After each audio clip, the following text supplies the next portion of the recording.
As we continue to look at connections in an ancient world that empires were dominating and that concepts of globalization were first being birthed, we want to look at the impact of trade today, and we're going to look at really one group and then one phenomena. The group we're going to look at is the Byzantines.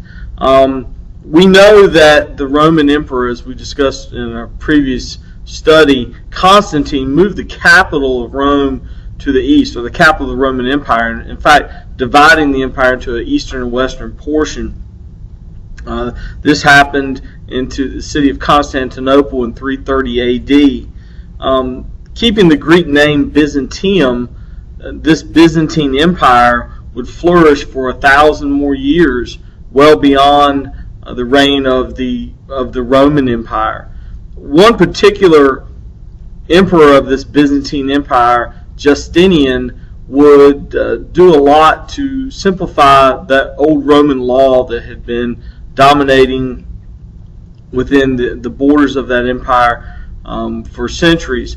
A simplifying law, what a novel idea. And in doing so, the Byzantines were recognized as being great studiers of law, and his Justinian Code would travel not only with conquest, as the Byzantines also conquered and developed a strong army there, but also as trade. This was in the crossroads of the world, this Anatolian Peninsula as a connecting point, as it was located there, centered there, connecting point between several continents, the Asia, European, and African continents.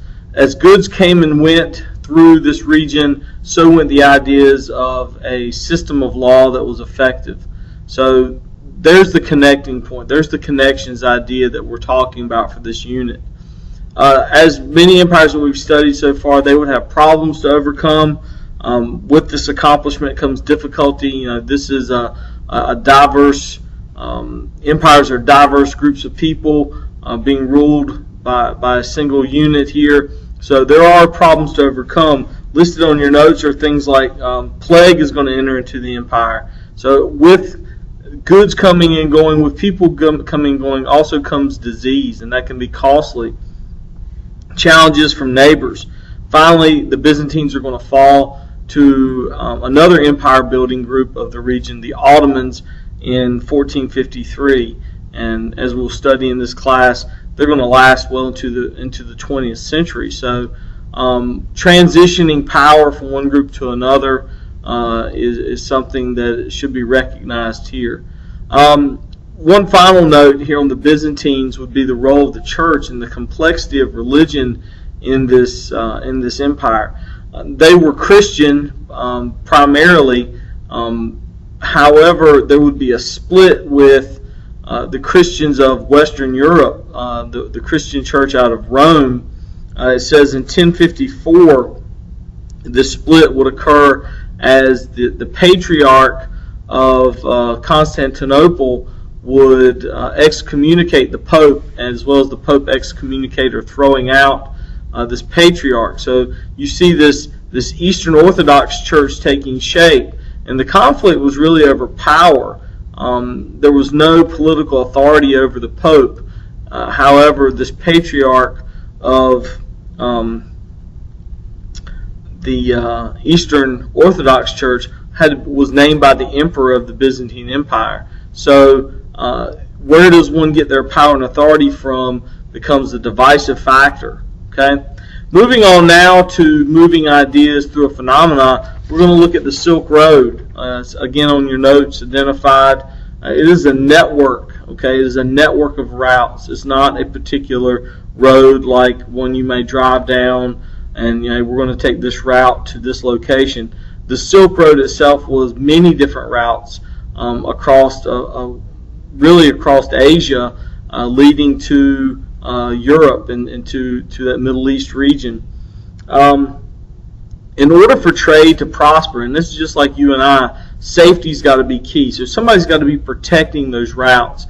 And there's going to be a lot of different people along the way providing that protection. Obviously, the Byzantines on their perhaps western side of those routes There will be Chinese dynasties protecting that trade along on the eastern portion of those routes, but kind of in the middle, some of those dynasties and empires we studied, the Mauryan and the Gupta empires, dynasties of South Asia, will play a hand in that. As long as people feel safe interacting economically, they will continue and trade will flourish. A few generations later, the Mongols are going to play a role in protecting this trade along these Silk Road routes. This is also going to expand to some sea travel as the Indian Ocean becomes a preferred destination of moving goods.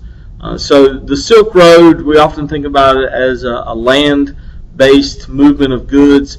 There were a variety of ways to get goods both east and west from these different locations.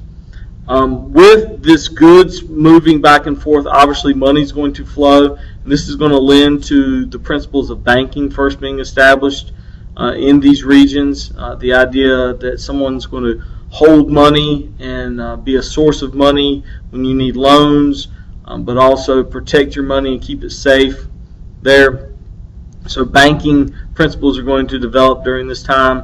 And then also with the movement of goods comes the movement of ideas, comes the movement of religion, the movement of art, architecture, and basically just culture itself.